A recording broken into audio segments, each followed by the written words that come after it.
Hello, my name is Margaret Adele and welcome to another indie book review. And I have a question for you. Are you new to erotica? Are you wanting to dip your toe into the world with explicit sex scenes? This is not the book for you at all. I believe I titled my review for this book, Not Your Mother's Grocery Store Romance, because it's not. This time I am reviewing Deference by Lila Mina. This is an international erotica all about an Italian woman living in Tokyo who finds herself growing more and more attracted to her Aikido sensei. And turns out he shares that attraction. But after a very short, rough fling leaves her feeling a little bit strange, she thinks that she's done with it, and then she meets the sensei, Honda-san, and his wife, Yuki, at a mutual friend's wedding, and finds out that both are into her. Honda, I believe, is considered straight. Yuki, however, is bisexual, probably leaning more towards women over the course of the story, but she's my favorite. Honestly, if you put both in front of me and asked me to pick one, it'd be Yuki. Hands down in a millisecond. But this is not a romance / erotica for the faint-hearted. The whole point of this is that while Yuki and Honda are devoted to each other to a certain extent, there was an arranged marriage, there's not a lot of love, but Honda has certain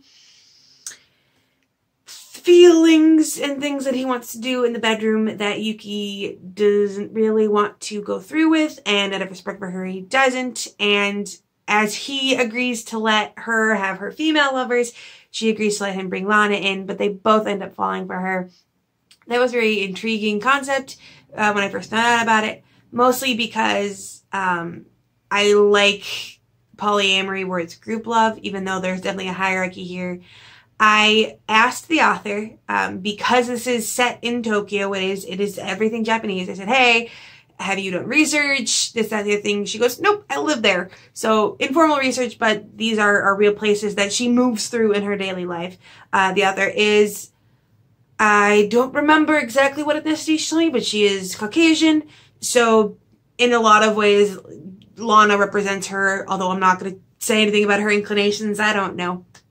I thoroughly enjoyed this. This was great for, you know, I was just on the edge of a reading slump, about to teeter in, and eroticas are usually really good for pulling back, because they're just fun. And obviously, when I say that this is a 5-star erotica, and it is, that doesn't necessarily mean that it's some great literary work. Eroticas really aren't trying to be for the most part, but for what it is trying to be, it does very well. There's no insta-love, there's insta-lust, a lot of it, but I mean, that works in a lot of cases. That is how people are attracted to each other. It happens instantly. I do wish there'd been a little bit more done between Lana and Yuki, in that Lana before has never really expressed any interest in women. Yuki is her first. And I was very surprised that, like, the fact that she meets Yuki and is, like, instant in lust doesn't, like, I don't know if this is supposed to be so far forward that it's nothing, but I remember when I had my late night sexuality realization, it threw me. And I was wondering throughout the course of the story, oh, we're going to see that. We're going to see, you know, Lana being like, do I need to look more into this? Am I into women, or is it just this one woman? But it wasn't really there. However, you can't ask for too much emphasis on that kind of thing when it wasn't meant to be. Over the course of the story, there are a lot of little mysteries that I really liked. The Yakuza pop up randomly at one point, and I'm not sure how much I appreciated that. This does have that one trope, which I can kind of take or leave, where, like, oh look, random sleazy guy is hitting on our female heroine so that she must then be saved by the male romance partner. That was kind of whatever for me, but the rest of it was done well enough that I didn't mind too much. I loved how Yuki and Lana's relationship develops.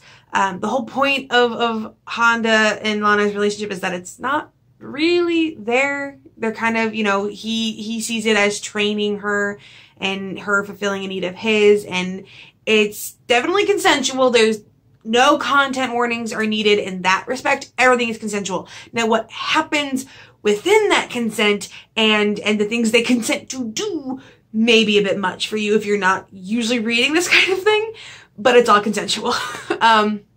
There's like blood play and bruising, and it's very, no toys for the most part. It's very like biblical BDSM, if that makes any sense, which was a lot. I hadn't read a lot of stuff like that, which is why I say it's not your mother's grocery store romance. This is an erotica for people who read a lot of this and might be wanting something a little bit more than what usual erotica gives. There's a lot of outside story to it. At one point, you know, there's major natural disasters, and it was really cool seeing how, you know, the Japanese have all of these systems set up in place, and how, you know, a natural disaster happens, but everyone's like, okay, cool, this is how we do this, follow the procedures, we got this. Like, it was very effective, like a lot of Japanese culture is. The Japanese culture, admittedly, in certain aspects rubbed me the wrong way. And I know this is how, like, this isn't the author, you know, writing from a place of bias. She literally lives there. This is the culture she lives in.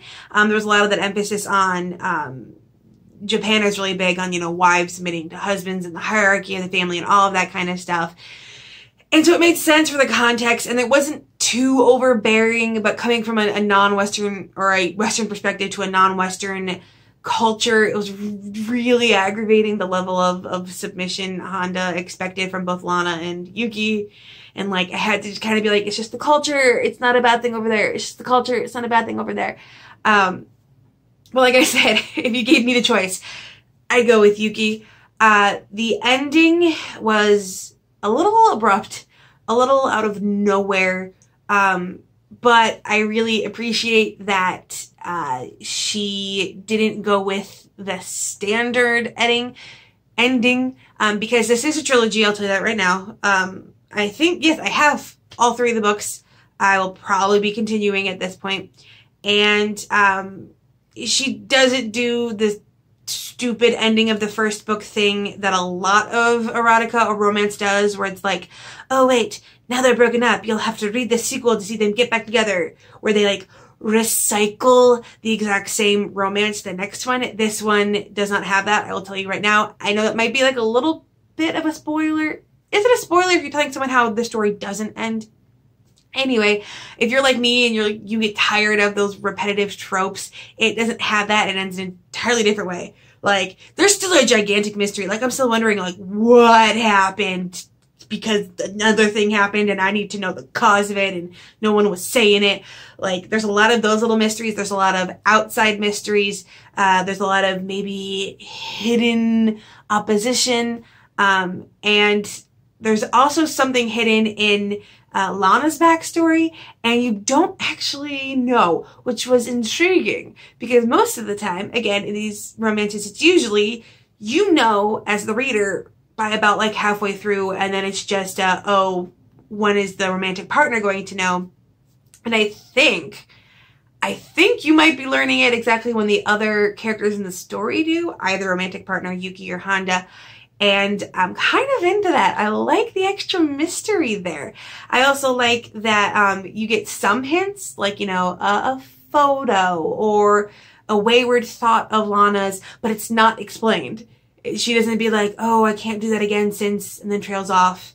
And like, there's no paragraph explaining. There's no, you know, there are some dream sequences, but it's not like a fully remade or like a replay of a memory in a dream. Like, you know, there's something in Lana's past, some reason that she's okay having a relationship without emotional attachments, that there's something for her that she doesn't want them, but you don't know what it is. And so there's this very nice list of mysteries, really, where I want to go back, because there's like 2, 3, 4 things that I need to know about. That's not, oh, let me rewatch this same romance happen. Because honestly, there's, okay, this is weird to say, but like, there's a lot of lust, there's a sexual relationship, there's kind of a blooming romance, and maybe one, the other one, between the other two. Like, it's very slow burn, even though they have sex within the first 30 pages.